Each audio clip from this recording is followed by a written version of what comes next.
Oui, le bonheur et la grâce m'accompagneront tous les jours de ma vie.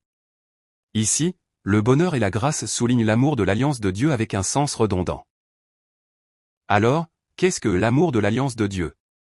C'est l'amour merveilleux de Dieu qui va jusqu'à envoyer son Fils unique, le seul qu'il est, et à le faire mourir sur la croix en versant son sang pour nous sauver. Il est dit qu'un tel amour de l'alliance de Dieu sera toujours avec le peuple de Dieu et l'accompagnera toujours pendant sa vie sur cette terre.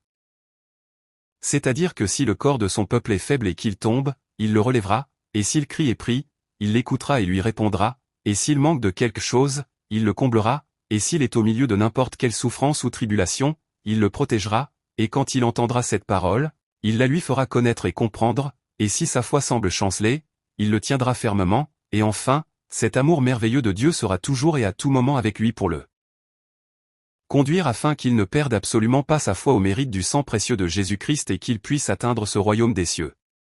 C'est précisément une telle bonté et une telle grâce de Dieu qui accompagneront sans aucun doute et toujours son peuple pendant sa vie sur cette terre. Alors, quel en sera le résultat?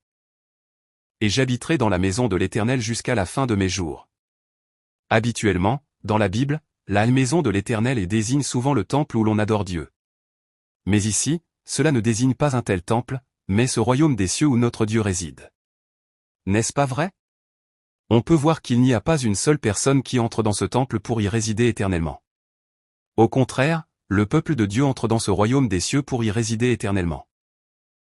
Alors, pourquoi ne pas l'avoir exprimé par un royaume des cieux dès le début, pourquoi l'avoir exprimé ainsi par maison de l'Éternel? C'est pour faire savoir que ce royaume des cieux est un lieu dont Dieu est le maître, c'est-à-dire où Dieu gouverne et règne sur toutes choses selon sa volonté. D'un autre côté, c'est pour faire savoir que ce royaume des cieux est comme une maison, ou comme une famille, un lieu où l'on vit ensemble face à face avec Dieu, et où l'amour et la chaleur de Dieu débordent. Non, on peut dire que c'est pour dire que lorsque son peuple entrera dans ce royaume des cieux, il vivra précisément en résidant dans les bras de Dieu, en le louant et en l'exaltant.